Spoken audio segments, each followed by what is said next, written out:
Amigos, muy buenas noches, bienvenidos a Mundo Empresarial. Hoy conversaré con Adriana Roca, editora de la revista Poder, revista que recientemente ha editado el libro 5 historias emprendedoras, un resumen de 5 casos realmente ejemplares, exitosos del mundo empresarial peruano.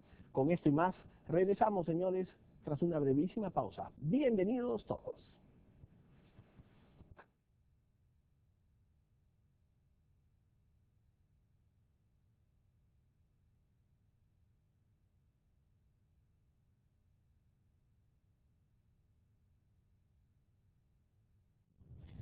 Bien, ahora vamos a comenzar con Adriana Roca, es editora de la revista Poder. Esta revista ha editado recientemente, ha puesto en circulación un libro con el título 5 historias emprendedoras, contando ciertamente historias ejemplares de casos empresariales de nuestro país.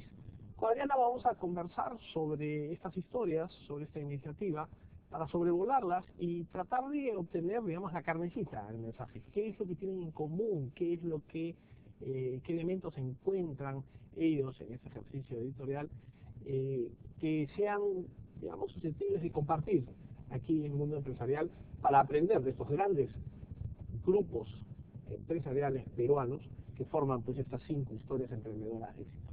¿Cómo estás, Adriana? Gracias por venir al programa. Buenas noches. Muchas gracias por invitarme. Preséntame primero cuáles son estas 5 historias. A ver, te cuento, si quieres, un poquito, digamos, cuál es la historia tras el libro. En septiembre todos los años se lleva a cabo el CADE de Emprendedores. Correcto. Y se nos ocurrió que algo, digamos, bonito para ese evento sería hacer un libro que recopilara 5 de los casos de éxito empresariales más famosos, digamos, del país, y que le sirviera como una inspiración a los chicos que asisten al CADE de Emprendedores y a quien quiera, digamos, formar su propia empresa, pueda coger el libro, leer estos 5 casos y ver cuáles eran los pasos que tomaron, digamos, los distintos grupos para crear sus empresas. Entonces, a raíz de eso, recopilamos 5 de las historias que habíamos publicado en portada a lo largo de los últimos 3 años en Poder, y las actualizamos y decidimos publicarlas en este libro. O sea, que es un compendio, digamos, de historias que Poder de alguna manera ya había investigado, había contado a través de la revista. Sí. Y han creado este libro que resume y las agrupa. Así es. ¿Qué elementos en común de éxito has encontrado, digamos, en estas 5 historias? Si uno lee, terminas el libro, cosa que voy a hacer muy pronto, ¿qué grandes conclusiones sacas como elementos comunes a todos estos grandes emprendedores, estos empresarios peruanos? Claro, a ver, son 5 historias, digamos, las 5 historias es la historia del grupo Lindley, la historia de Industria San Miguel, que es una parte de los añaños, la historia del grupo Romero, la historia de Interbank y la historia del grupo Gloria. Ahora, son, digamos, 5 de los grandes grupos empresariales del Perú, entonces un emprendedor pequeño que recién está empezando podría decir, bueno, eso está muy lejano a mí, ¿qué tengo que ver yo en crear algo parecido a ellos?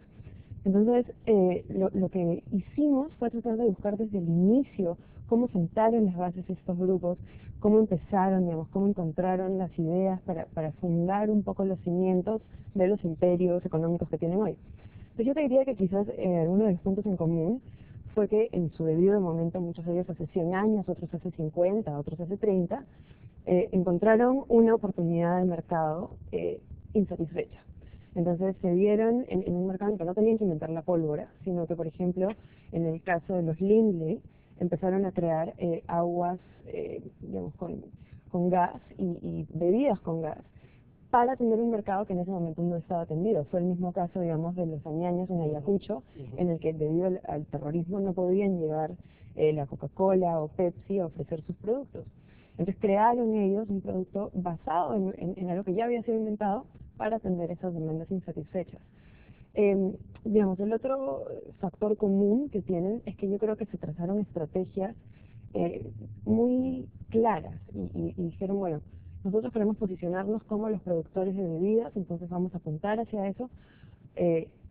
Yo encontré que el trabajo duro, digamos, de eso de que uno se levanta a las 6 de la mañana y termina a las 10 de la noche, involucres a la familia, porque muchos de estos son grupos empresariales, entrenas a la familia y la involucras en tu proceso empresarial, también contribuyó, ¿no?, al desarrollo de estos grandes grupos.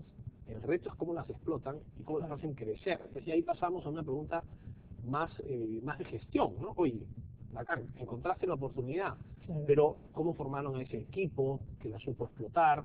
¿De qué manera organizaron su empresa para, no sé, pues saber cuidar los costos, Claro. saber vender, saber contratar, saber amortizar sus errores, en fin, tantas cosas que entran en la gestión. Es muy interesante que digamos, hagas hincapié en ese punto porque varias de las historias tienen casos de éxito de muy buena preparación de segundas generaciones, terceras generaciones. Por ejemplo, en el caso de Interbank, Carlos Rodríguez Pastor, que es quien maneja el grupo hoy, hereda el banco de su papá. Entonces muchos podrían decir, bueno, entonces hereda un banco, que es fácil, ¿no? Seguir en adelante. Pero yo creo que el señor Rodríguez Pastor tuvo la audacia de llegar a un segundo paso, el banco, de crear todo un imperio de retail alrededor, en el cual el banco, digamos, encuentra las bases para seguir creciendo y que ellos mismos se generan su propia demanda, ¿no? Y eso no vino gratuitamente, o sea, el señor Rodríguez Pastor es alguien que estudió en Dartmouth, que se preparó muy bien, que estudió, que fue muy disciplinado, y eso claramente rinde frutos. En la familia de los Añañez, por ejemplo, varios de los hijos están siguiendo maestrías, cada uno está entrenándose en los diversos campos que le interesan dentro de la misma empresa, y eso al final del día lo que hace es profesionalizar, ¿no?, los mandos dentro de la empresa, pero también es preparar a las segundas generaciones, instaurarles la pasión que tenían los papás y seguir llevando el negocio hacia adelante, ¿no? ¿Qué otros elementos, digamos, resaltantes tienes en cuenta? Por ejemplo, el, el, el compromiso con el mercado peruano, en este caso, ¿no? O sea, el Grupo Interbank, por ejemplo, está súper, ultra comprometido con la demanda interna, ¿no? Sí. O sea, ellos no están viendo como, a diferencia de otros, ¿no? Por ejemplo, el Grupo Romero ha empezado a hablar cosas afuera, ¿no? Claro. Más que el Grupo Romero en general, el Grupo Romero y Credicor, ¿no? Las dos cosas, pero en ambos casos han visto afuera, Alicorp se ha ido pues, a otros países, en fin. En caso de Interbank no tienen una visión mucho más local. Gloria también ha salido y tiene sus intentos de encarnar su organización. Sí, mira, yo lo que ¿Cómo ves tú esa parte geográfica, digamos, ese criterio geográfico? Yo creo que todos han sentado muy buenas bases en el Perú. Creo que por la trayectoria de los grupos, todos pasaron varias épocas complicadas, en los 70s, 80s. El grupo Gloria, por ejemplo, vio la gran oportunidad para crear lo que tiene hoy, justamente en los 80s, ¿no? Digamos, la familia Rodríguez Banda le compra parte de las acciones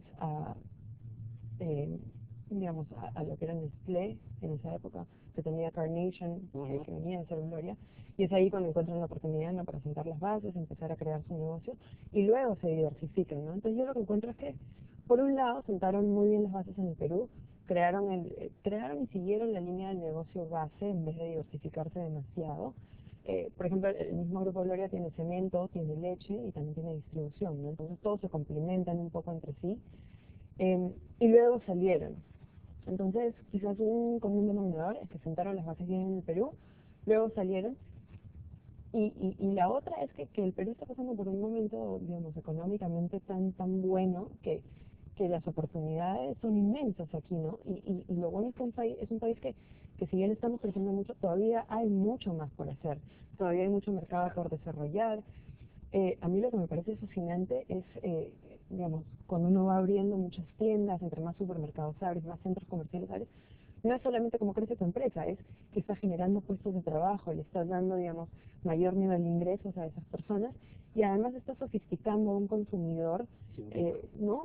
Y eso me parece muy bonito. Dentro de todos estos grupos creo que esa es parte de las cosas a destacar que han hecho, ¿no? Ahora la lista podría multiplicarse por, no sé, varias centenas.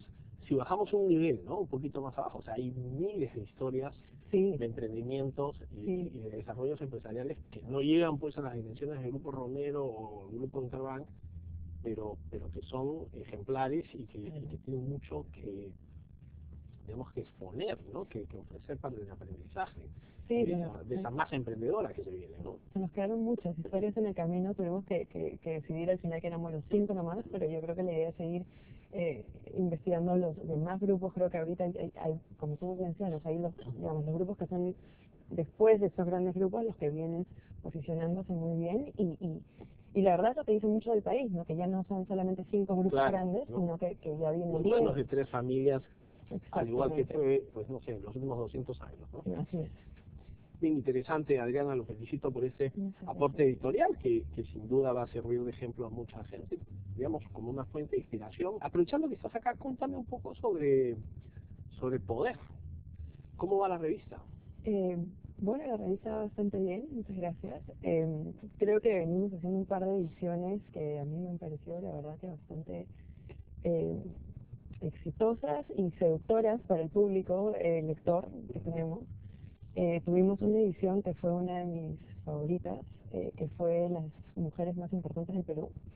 Hicimos una lista que compilaba quiénes eran las distintas mujeres por sector que tenían mayor poder. ¿Pero qué criterio? Pues porque ahí... O sea, eso es una muy buena pregunta. Teníamos un panel digamos, de expertos con el cual, digamos, les presentamos una lista bastante amplia de opciones y con ellos, digamos, por sector fuimos definiendo cuáles eran, digamos, las mujeres que más influencia tenían, digamos, poder definido como influencia, como llegada, como capacidad de decisión y de ejecución. Y a raíz de eso compilamos esta lista de mujeres poderosas en el país, ¿no? ¡Qué miedo! Sí. Pero bueno, al revés, ¿no? Yo ¿Con creo cuántas que se quedaron? con casi 100, Sí. casi 100 mujeres, sí, sí, sí. Hombres, ¿ah? Son hombres poderosos. Vale oro, ¿ah? Bastante, sí. Además se ha recotizado cada nombre. Yo creo que sí. Estaban las 6 ministras, por ejemplo, estaba la primera dama. En el lado empresarial, no, que fue muy curioso, porque en el lado empresarial encontramos que hoy en el Perú no hay ninguna mujer en la cabeza de un banco, Sí, pues. no hay ninguna mujer en la cabeza de ninguna de las grandes retailers, no hay ninguna mujer en ninguna AFP, vamos a la cabeza de las AFP. Sin embargo, Está, ¿no? Maya siempre está así, como asesora, digamos, y muy metida en el tema, pero faltan gerentes generales Sí, claro. en el tema, ¿no? Entonces fue muy interesante hacer ese análisis, tuvimos el espacio para hacerlo en la revista y creo que fue bastante grato. En septiembre tuvimos una carátula algo más política, que fue el análisis de Ricardo Sea sobre el caso Chavín de Huántar, que justamente el lunes de esta semana se emitió la sentencia. Entonces fue un reportaje bastante actual. Correcto. Y tuvimos un reportaje que gustó muchísimo, que de hecho va en línea un poco con las historias de los emprendedores, que fue la historia de Mancio Ortega, que es el creador de Zara. Y es una persona que... Ahora uno de los hombres más ricos del mundo. Claro, es creo que el tercer hombre más rico del mundo y fue una persona que se hizo desde cero. Era una persona que venía de una familia de muy escasos recursos y solo a punta de poder, disciplina, perdón, ganas, disciplina y mucha perseverancia creó este imperio de retail, ¿no? Que hoy se llama Zara, que tiene una serie de marcas detrás. Así que creo que estamos haciendo cosas bacanas que le aportan mucho a los lectores, que yo creo que están ayudando también al país, ¿no? en todo este empuje de crecer, ¿no? ¿Siempre tienen la suscripción, Poder? Siempre tiene la suscripción, sí. Dame entonces, aprovechemos una información de contacto. ¿A qué número pueden llamar? El número es... O la página web. La página web es poder360.com y ahí están todos los datos para la suscripción. Excelente, Adriana. Muchísimas gracias, te felicito nuevamente y te deseo lo mejor en tu calidad de editora de la revista Poder. Gracias por invitarme. Adriana Roca estuvo con nosotros, ella es editora de Poder, y vino aquí a Mundo Empresarial a comentarnos su reciente edición que resume 5 casos emprendedores de éxito aquí en nuestro país. Volvemos, señores, tras la pausa. No se muevan.